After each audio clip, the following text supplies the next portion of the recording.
Hey, it's E.B. Moss, and this is an early 2025 episode of Insider Interviews, and I could not have better guests to kick off a relatively new year than Lou Paskalis and David Sable.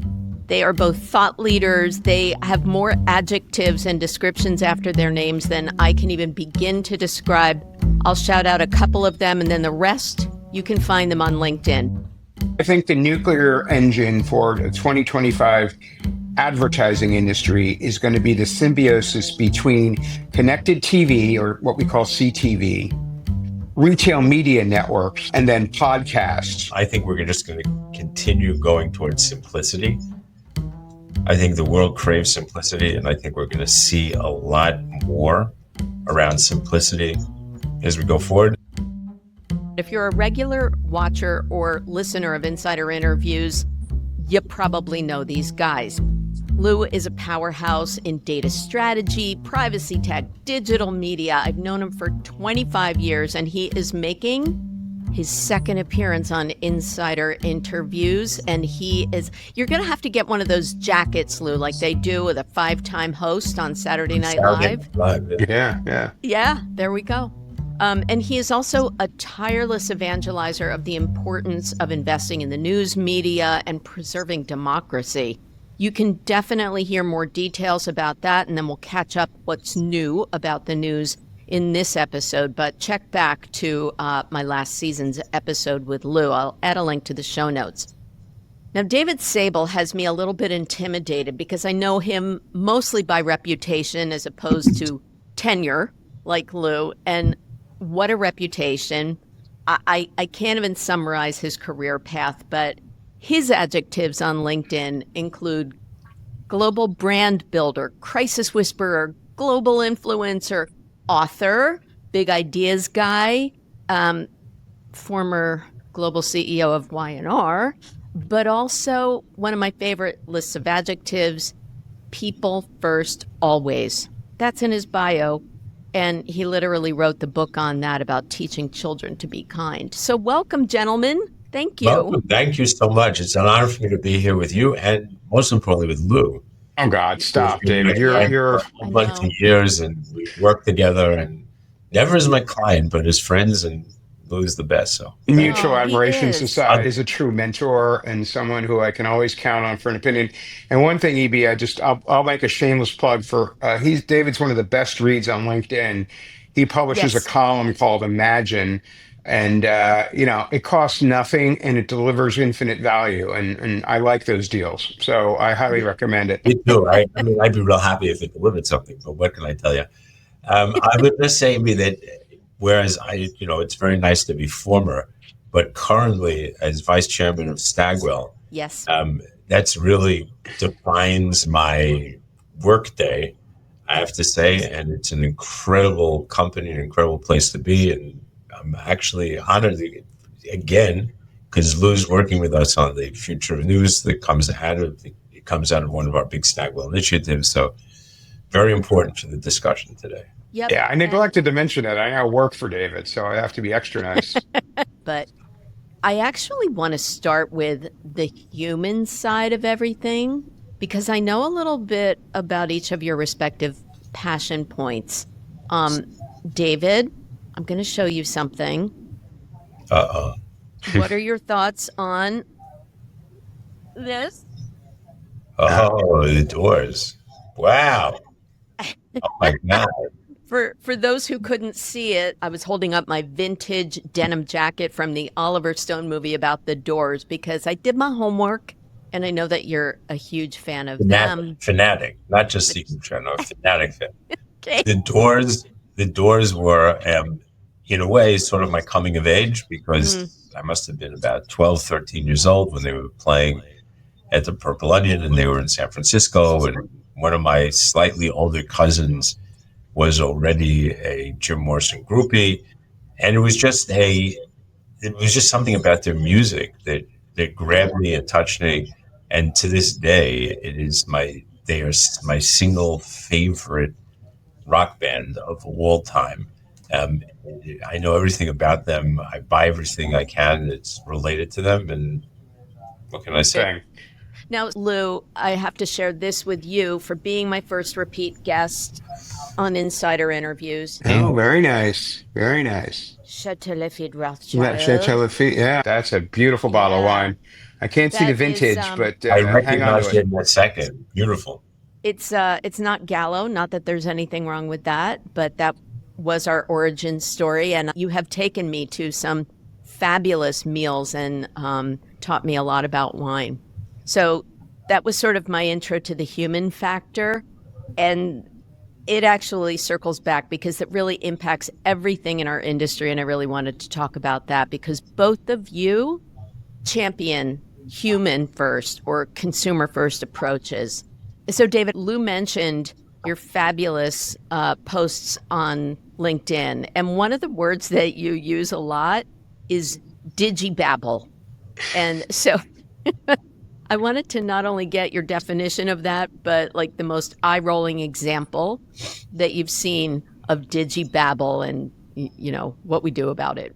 So Digibabble is a term I coined a long time ago, like probably in 1994, when I started with two friends, a company called Genesis Direct. And we were one of the very first digital retail companies. We went public, huge up and down, boom, bust, but it was an incredible experience, incredible learning. And what I noticed was going into this, that there was this magic being associated with digital. And everybody, and it was really coming from the investor analyst community. Mm-hmm. And anything that you said, anything that they said was new, never before seen, never before discovered. There were magical abilities being attributed to digital. And so I called it Digibabble, this notion of how everything else fades into the background. Your common sense, your sense of best practice, your understanding of case histories, it all fades into the background when the word digital comes. So I think that some of the, I guess some of the really great examples would be why anybody would have thought that Warby Parker wasn't going to open stores. This plan was, I wrote a piece literally the week they first started coming out to people's, with ridiculous valuations. Of course they're going to open stores. Yeah. I wrote a piece about, by the way, Amazon opening stores. And I was told that I was nuts. And it was because the Digibabble, right? They didn't pay attention. They weren't paying attention to what Jeff Bezos was saying. Yeah. Bezos always says, I'm following the consumer. Like, that's it. Everybody else is following the tech. I'm following the consumer. We're going to win. That's a Bezos quote, or it's a quotes to a quote. Warby Parker was kind of the same, right? Like, but you don't need a Harvard MBA, but if you've been to school and you know anything about logistics, you knew that their business model couldn't exist. It was an impossibility. You can't send 5 pairs of glasses to everybody in the United States and make money, because the returns, which to this day, all of a sudden everybody now has discovered that returns is the biggest single cost in e-commerce. Well, guess what? It's always been the biggest cost in catalog industry. Like, everybody knows this. That's the oldest piece of wise wisdom in the world of direct sales. Like, it's just known. But to take 5 pairs of glasses, right, refresh them, restock them, sterilize them, fix the breakage, it wasn't a business model. So they had to open stores. So that's it. That's Digibabble.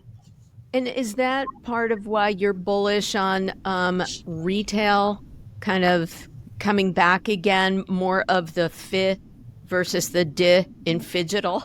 No, no, absolutely not. I think digital is, what I write is, omni-channel is the wrong way to look at it, because it's not about the channel, it's about the consumer, right? It's not because I have all these channels. Omni-channel came about just because of this, because all the companies that said they were only digital started opening up stores. So now the analysts had to cover their asses. So, it's all omni-channel. It's nothing to do with the channel. It has to do with the consumer. The consumer will buy in the way that makes the most sense. Yeah. Full stop. That's it. So Okay. Of course, it makes sense to have an online business. I was in the catalog business early on. Moving online was brilliant. It's awesome, but it's not free. So everybody thought it was free and the marketing was free. So when that went away and became actually almost as big a cost as mailing, Yeah. people started to wake up. Retail is fine. Mall traffic, mall stocks are going up because mall traffic is back. It doesn't mean digital is bad or it's going away. On the contrary, it just means that people are doing what they want to do. But they're attracting restaurants. I read the same article, and it's about putting dining destinations in there as a magnet as opposed to No, the department. best malls always had restaurants. They had food courts. 50 years ago, they did. Yeah, but I'm not taking a date to a food court. My point is these are fine dining establishments that They've happen to had be. our best malls in America have had those same restaurants for the past 20, 30 years, maybe longer. I'm totally with you. Malls have Yeah. always been a destination for different reasons, but don't make excuses for it. See, that's the thing. Don't make excuses for it. People want to shop the way they want. They want places to go. They like walking around. They like seeing multitudes of stores so that they can actually see material and see like stuff and be serendipitous in their purchases, which is very tough online. Yeah. And again, it doesn't mean it takes away from, on the contrary, I think it makes your digital sales even better. Agree, because you can showroom. Yeah, once I see something, and if it's a size and I try it on and I know what it feels like, I can buy the next one online. I can buy other stuff online. I mean, like I'm nuts buyer on Amazon. Although it's harder and harder to buy on Amazon these days because of all the fakes and Amazon's refusal. We're also recording this. We're also recording this right around when Amazon is facing some strikes right before the holiday deliveries. Right. So that's the secret. That's the secret they don't want to talk about, right? That their whole economy is reliant on poorly paid people who are overworked, which, by the way, is the entire delivery economy. Not a particularly humanist approach. So not a particularly digital approach. Let's be exactly. Clear. So Lou, I want to give you the opportunity to talk about your passion points about the human side of things. And you always evangelize building meaningful relationships with audiences through personalization. Who do you see getting this right these days without it being creepy? Well, I'd first like to take a very quick swack at Digibabble because I too have a little bit of an anecdote there.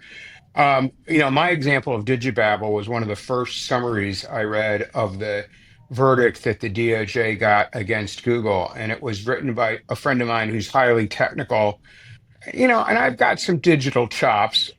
I couldn't get through it. I was like, every sentence I'm Googling. And, I think about that in the context of senior leaders in a company who have a business to run. And oftentimes the marketing people show up with Digibabble and they're like, I don't know what any of this means to me.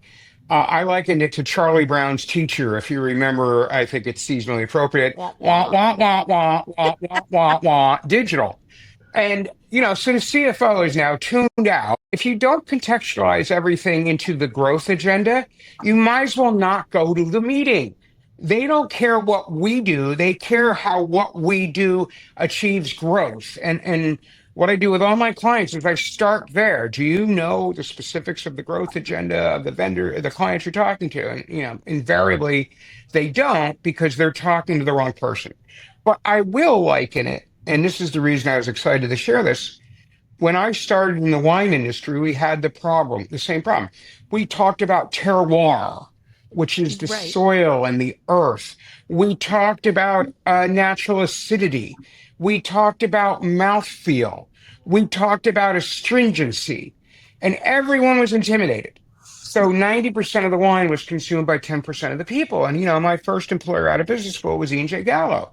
And we attempted to take that on with words people actually understood. And that's the humanity piece of this. Know your audience. Know what they care about. Don't make them feel stupid by talking over them just because you're using some terms of art that are important in the community. Our businesses in marketing is about telling good stories. It's about narrative. And my good friend Shannon Reed, who is the chief global media officer for GM, has this on her LinkedIn page, and I think it's just wonderful. And it gets to the human question. Sue says, advertising, when done well, is a service to consumers. And like, I think everything we do in marketing today should be looked at in that lens. Am I providing service, or am I just exploiting target audiences with bad proxies and jamming one size fits all messages in front of them, which are increasingly irrelevant in an era where attention can no longer be bought, it must be earned? Well said, as usual.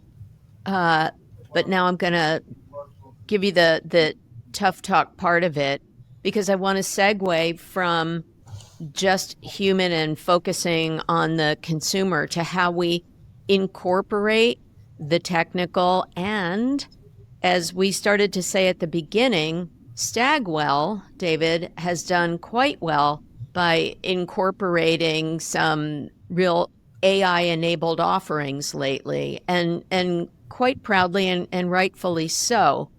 But with you as vice chair, and it being a company that calls itself just right in size so that you can appeal to all. Goldilocks company. Goldilocks. How do you incorporate that and retain humanity? Not just at Stagwell, but what's your advice for others in terms of navigating AI with humanity? So first of all, let's just go back to the Stagwell business proposition to understand. All the holding companies, WPP, then so you name them all started with the same proposition, right? They bought a major legacy creative company and built around that. When Mark Penn started Stagwell, his premise was, okay, that was then. Now you have to build around tech. So our whole proposition is built around tech. That's how we started. We began by buying tech, aggregating tech, and creating a tech platform. Then we went out and brought in the creative pieces of business. So we completely reversed it. Now, again, not Mark will be the first to say it. It's because we started at a different time. We had the opportunity to think about it in a completely different way. But it is the right way for today. So tech leads the way for everything. Now, having said that, I have to tell you, I started working full time in 1976. In 1976, I was in the training program at Y&R. So I started then, and I ended up being the global CEO and chairman years and years later, which is kind of cool from my personal perspective. But I have to say that we were the first agency on Madison Avenue to have a computer system in-house. Wow. We had a full floor. The guys wore white coats. They were behind a glass wall. And you had to learn basic programming in order to get something out. We used it for media. We used it for targeting. There was no such thing as online. You'd sit on your floor. You'd plug your phone in to this phone modem thing. And there was a little keypad that you would use. That's how you program, right? And you couldn't ask questions. You had to formulate what you wanted from a data point. It was basic programming, right? And then you got answers. It was a game changer. Now, for me, sound like Katharine Hepburn and Spencer Tracy. Yeah, it was amazing, right? As at Wellsridge Green, I got sent to learn how to actually program our very first computer. We were the first people. We were at a P&G agency, and we programmed what would take the other agencies, the big legacy agencies, literally a week of hard work, 24 hours a day. We could get done in 20 minutes. Tech has always been a part of this industry. This is an industry that has lived off of innovation in tech because television came along. Television exists because of advertising, right? We made it profitable. Sure. We made printing profitable. We made cinema profitable. We made radio profitable. The difference was when the digital age came about, ad agencies looked at it for some odd reason and said, "Oh my God, that's technology. Like, we don't know what to do with that." Yes. And it's like, are you kidding me? Like, that's just the next evolution. They didn't get it. They didn't understand it.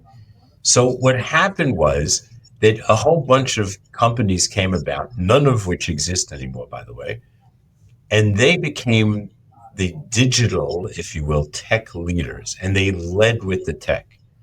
versus in our model, which is the model, again, that's working the best, is that tech is an enabler of all the things that Lou was talking about before. Our job is to tell stories and to tell them well and to give information and entertainment and be in a place where we're adding value to their lives. They just saw this as a way of targeting, of bothering people, so they led with tech as opposed to leading with the story.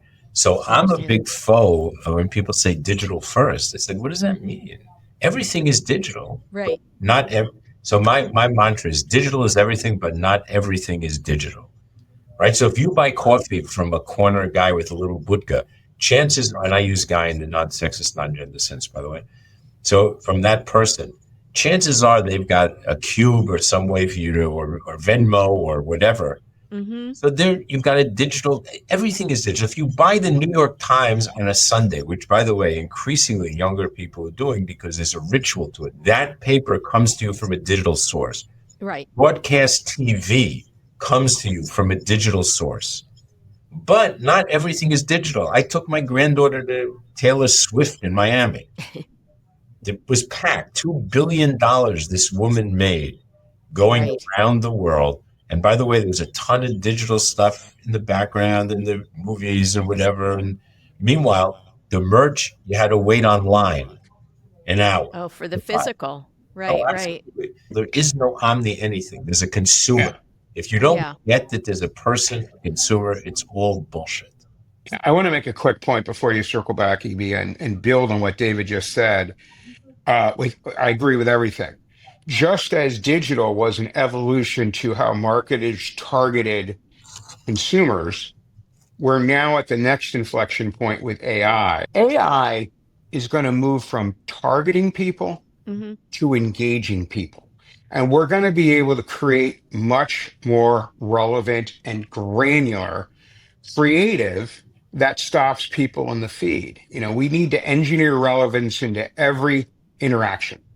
And that's where we're going now. So I see AI as just the next enabler of making the content and the advertising more relevant because it can interpret context in real time and, you know, conclude that this person is probably interested in this good. And we don't necessarily need identity. We need context so we can figure out intent.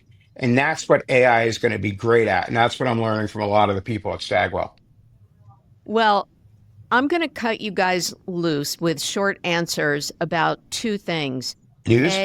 Lou, one of the things that you and I talked about is twofold when it comes to AI. You believe that we have to kind of unlearn what's old, and our theme here has been what's old is new again in a way, and then also governance and ethics. Yes. Do you want to talk about those? Yeah, let me do governance first because I can get through that quickly. So my tagline, I do a fair amount of public speaking, which, you know, I've never seen a microphone I didn't love.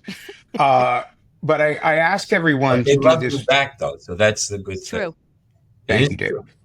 Thank you.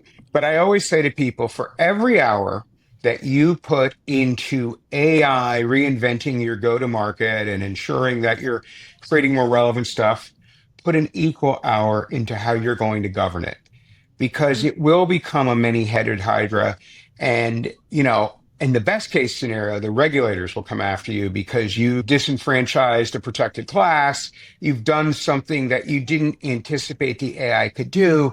And you have to monitor it consistently because you can't start 3 years from now and say, oh, we've got a mess here, because AI is not going to unlearn what it's learned, right? You need to govern its learning. So I always say start there and you won't go wrong. You have governance routines across the entire enterprise. They meet regularly.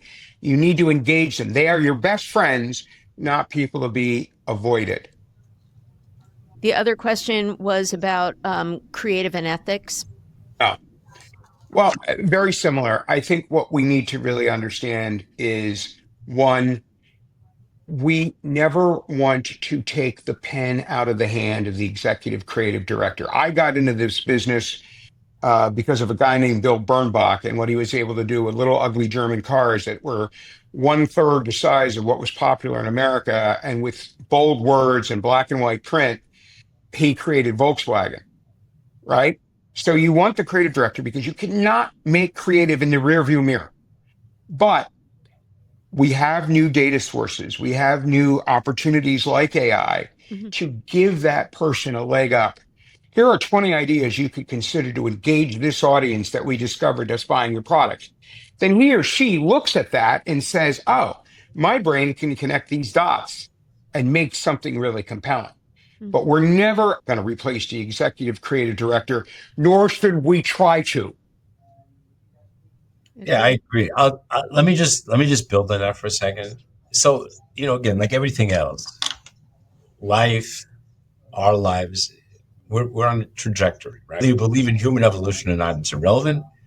We are on an experiential evolutionary track, right? So we go from print to broadcast, to radio, and then to cinema, and then to TV, and then to blah, blah, blah, and now we're back to TV again. So, podcasting. There's a little bit of return to the past, but which is all fine, right? That's why Digibabble is so important to understand, because 10 years ago, oh my God, 60-second commercials, you people are so old.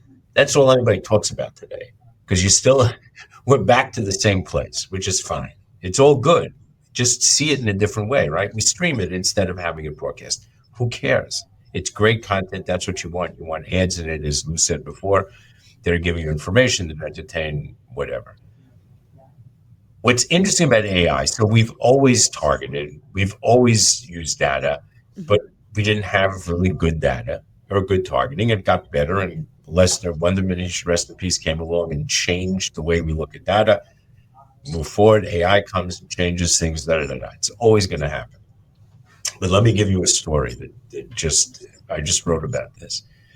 So if you don't know, which I didn't, this is the 150th year of Impressionism. So what's it based on? It's based on the famous Monet, I think it's Lilies of the Pond or one of those pictures that was exhibited for the first time in Paris. Now, the National Gallery has a retrospective. Here's what's fascinating. So here is the Monet, right? You've seen it. It's gorgeous, with all the brush strokes and sort of the hints to the things. But you see the picture. Everything is in your mind. It's amazing. Yeah. Next to it is a painting by the #1 artist of the time. Same period, same time, same city, apparently everything. Most famous guy, whose name escapes me because he's no longer famous like that, except to real art aficionados. And it's a typical sort of realistic, down to the slightest detail, little kid in the corner, the details on their clothes, whatever. Looks like a photograph. And you look at one and you look at the other, right? And then you realize that Monet didn't become famous until years later. And so I asked myself, okay, let's say that AI had been around in that time. Now, how does AI work, right? You feed it. So you put in all the wisdom of the time. And so you get to that other guy's picture. Yeah. You're not going to get to the Monet. Oh, I love that, because David. AI has context. Now, I could ask it a lot of questions. I could prompt it. But the truth is, only a Monet could prompt it with, I want to see the brush strokes. I want to see, but even then the AI has no context. So it might iterate and try, but it takes that person who has this ability to serendipitously create from their brain something that no one has seen, that has no reference to anything. Yeah. To really make a change in the creativity of the world. I don't believe that AI can get, now we say, oh yeah, the next Harry Potter will come. Yeah, sure, because you put in freaking Harry Potter. Right? But if you hadn't put in Roland's books, or if you hadn't put in Tolkien, there's no way. Right. Yeah. Because it's the difference between iteration and inspiration, right? AI can iterate, but a creative person can actually inspire and make people think differently about the world around them. I love that. I'm going to totally steal that, David, but I'll give you attribution. You don't have to steal it. It's yours. And so, by the way, the other example of that, if you've been to Milan and seen The Last Supper, you know that when you walk in, as you walk in, on the left wall is a fresco painted by the #1 artist of the time, famous in Milan. Yeah.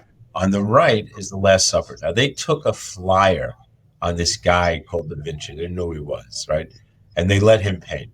But when you come in, they make you turn to the left first, and they say, close your eyes. And then you open, you see, oh my God, like here's this fresco from that guy. And you kind of think, and they tell you he was the most famous artist in Milan. And you kind of look at it, and there's no real perspective, and it's kind of stick figure-ish. It's typical for the time. And then you turn around, and you see the Last Supper. That's like a holy painting. Oh. And you realize, like, this guy had something in his head that was like had nothing to do with. He was nobody. Yes. They took a flyer on him. They weren't sure what he was going to do. So they have to understand that AI is as limited as we are. But it's not, because we're unlimited. And they're as limited as we are. See, that's the thing, right? What's data? Data is a picture of what happened before. That's it. Now, I can interpret it, I can use it, I can create algorithms, I can create models, but at the end of the day, data is a picture of what was. That's it. It can predict, maybe, it tries to, and that's good, and AI is going to be better at it, but that's all it is. And so it's only as good as the data that it has. That's a perfect segue to give Lou the dais for a second, because I know that we really want him to talk about the imperative of clarity and good data in the news media and what's happening with that, and some of the shifts in where people are now consuming that content. Not only, CTV, of course, but also podcasting. And something like 57% of people are now getting their news from influencers on YouTube. So, Lou, how do we kind of control the data or vet the data in news coming into 2025? You really mentioned my highlight here, which is people are widely referring to the last election as the podcast election. And more voters in metro areas say that they sourced their news from podcasters than any other medium. And, we have to respect where consumers are sourcing their news. And so that is a bit of an indictment of traditional sources. That said, traditional sources are very much getting into podcasts and recognizing that they need to do more innovation to get people to come to their platform, right? So the good news is there's interest in news. And David mentioned it. We're actually seeing young people, I wouldn't call it a trend yet, but it's green shoots, going to traditional sources because they feel that they were duped in the 2016 and 2020 elections by what they saw as news. The key in what Stagwell is doing that I'm very proud of, they're putting their money where their mouth is, because without ad-supported journalism, people who can't afford a paywall, people who can't, pay for their subscriptions have no access to high quality news. And so they're forced to get their news secondhand through things like social media, which is not necessarily always a good arbiter of what is true truth and what is someone's opinion. It gets conflated very badly. So what we're trying to do at Ad Fontes Media, who I also work with, is to try to identify news based on bias and reliability. All news has some bias in it. There's nothing wrong with it. But if the bias is extreme, it starts to undermine their reliability. And you want to have a system in place that allows marketers to spend money where the audience can get good information to make informed decisions, not just about politics, about everything, about global warming, about the things that matter to their children, about what's going on in the local school district. And, are books being banned that we read as children that probably shouldn't be banned? That news needs to be covered. And we have a particularly big problem on the local level. The local level is not competing for ad dollars, and yet it's the most trusted form of journalism in America. Mm-hmm. So some of the things we're trying to do is to get big marketers to understand the value of being in local, because it carries an endorsement and it reaches the audience they want. It's not just that all politics is local. It's all people are local. We all live in a community. And, in ancient times, it wasn't Greece. It was Athens versus Sparta. We had city states. We have common interests at the local level. I live in New York, so I identify as a New Yorker, but I really live in Manhattan. So within New York, we have a lot in common with Manhattan. So let's start there. Let's figure out these local communities where we can drive more ad dollars. And we're having hand-to-hand combat to walk advertisers across the finish line and reinvest here. And the good news, and I'll finish here to give David a minute to talk about his initiative, which is a really wonderful one, called The Future of News. The ROI, or the term I hate, return on advertising spend, ROAS, on news is higher than any other content vertical you can buy. And it's not just the socioeconomic status of news readers. 11% are self-identified as news junkies who only read or watch the news when they're consuming media. 11% more business for any marketer in America in 2025 will achieve the growth agenda, and you win. If you want to reach these very influential people, you got to reach them in news because they're not going anywhere else. And because of the decline in advertising spend, many of these people represent unduplicated reach. And one thing David and I have in common, we know the number one driver of incrementality in any business is incremental reach. And marketers haven't used news in a long time, many of them. So there's incremental opportunity there. And when they reach people there, they're reaching people that will drive their business. And why are we debating the value of going into news when that's the only decision criteria that marketers make on every other content vertical? Amen. And like you said, I mean, I've heard you talk about this before. I could hear it 18 more times, and I hope that this gets out there wide and far. But David, I will ask you to add the period on the end of that sentence for Lou.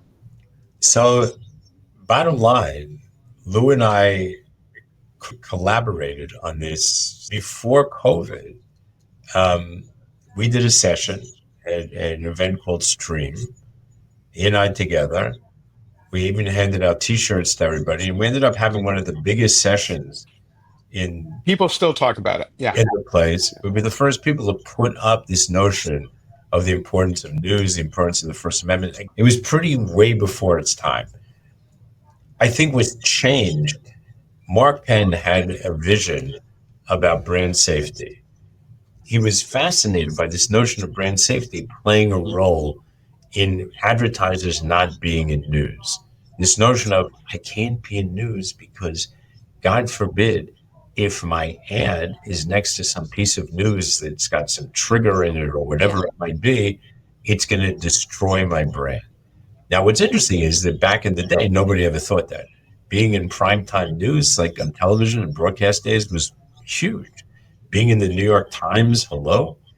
Every major advertiser was in the New York Times. To this day, by the way, which I think is actually fascinating, the same people who won't put their advertising product or service in the news, if they need to reach Washington or people, analysts or whoever, they buy still to this day full pages in the New York Times and the Wall Street Journal and wherever. Washington Post. I find that fascinating. And I've done 2 of those programs this year. So I just find it fascinating. The same people who won't do it, but that they'll do. So we get it, right? From the day you come into the business, you understand that if you're an airplane manufacturer or an airline, and God forbid there's a story about a plane crash, you pull your advertising because you don't want that next to it. We get that. But on a regular basis, people aren't looking at that. They're just looking at the credibility, or they were looking at the credibility of the news. And you got credibility, third-party endorsement by being in the vicinity. So, Mark, we did a study. The study proves that it's actually to the contrary. As I said, it does add value. And we've started this thing called Future of News. What's interesting about it is, and the study, is it was done very carefully. Alexis Williams runs it for Stagwell, a brilliant woman. What makes it so interesting, I think, is the people who are behind it with us. So it was carefully calibrated. So you have the Wall Street Journal and the New York Times. You have Axios and Axel Political, Springer. of everybody, left, right. I have to make this comment, David. I hate to interrupt you. You read a lot of these studies, and the N equals 2,000 people, the number of people surveyed. They surveyed 50,000 adults in the United States. This is beyond reproach. I've never seen a survey on a relatively short list of topics with this many people behind it. The R squares are through the chart. So it's unassailable. I love when people argue with me. I'm like, yeah, well, read this. Anyhow, David, I apologize for interrupting. No, I'm glad. That was a good value add. Anyways, that's the point. Okay. So we're very, Mark Penalise points out that when he became CMO and head of strategy at Microsoft, he just out of curiosity said, "Oh yeah, let me see the media plan." To show him the media plan, there's no news. He says, "Well, where's the news?" Or we don't advertise the news. He says, "You don't advertise the news. We're selling computers and we're selling software and we're selling services, and you're not advertising the news? Are you kidding me?" And he made sure that they did. And when you think about it, think about the people who were buying that stuff. Certainly in those days when it wasn't quite as ubiquitous as today, people were news junkies for sure. For sure, they were watching the news. And so I think it's incredibly important. And as you started this session, there's an issue of democracy here. Because if we don't support news, news goes away. Yes. And if news goes away, the only people who are going to be reporting news are either the so-called citizen journalists, God forbid if that becomes the only source of news, and the government, whoever that might be. So right now we're in an era where the FBI is saber rattling, or the incoming director of the FBI, I should say, about going after journalists who have a contrary opinion. Yes. And, the good news platforms will defend that to the extent that they have the money to defend that. But if advertisers keep avoiding news, even though it's the number one way to drive their business, you're going to see things like just happened with a major network where they settled a suit that they should not have and created a dangerous precedent as a result, which is going to validate this, and so I'll take a slightly different view of that one. I see that they should have settled it. And in fact, I think that when you read the case and you read how he was warned, from my perspective, the problem is not that they settled. The problem is that because advertisers aren't there, I think news got a little out of control. I think that the people who are against news got way out of control because nobody seems to care. And so if I don't care and I'm an advertiser and I'm not putting my money in it, whichever side of this I happen to be on, the side that wants to come after the journalists or the journalist who wants to go after them, I think it's free sailing. Versus in the old days, guys like Walter Cronkite never, ever crossed the line, the editorial line, not like they do today because they tried, because he didn't have to. They sold his show out. He didn't need to be involved in it. He didn't need to sell his editorial time to make money.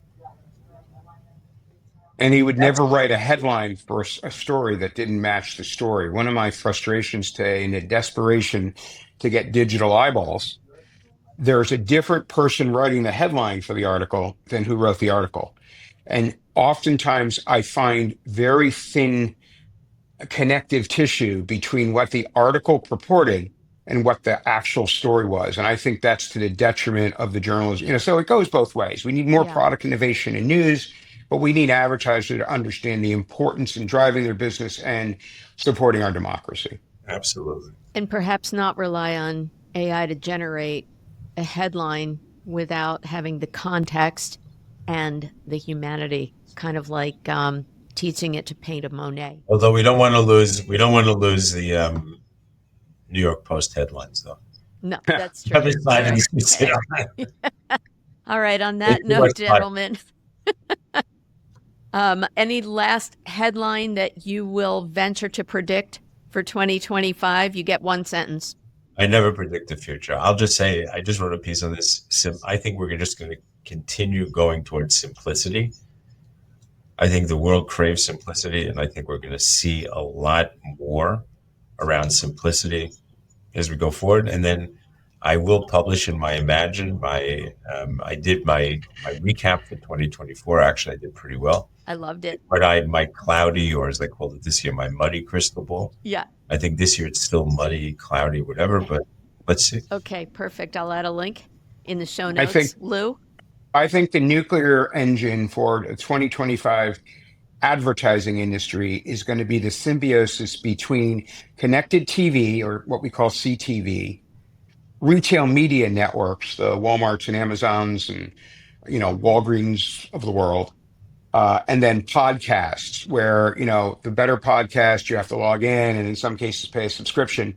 Advertisers want to connect between the upper funnel that CTV gives you and podcasts, and the lower funnel opportunities in the retail media networks who have scarce inventory and need to create partnerships. Wow. Okay. Cool. All right, we're going to come back in a year and check.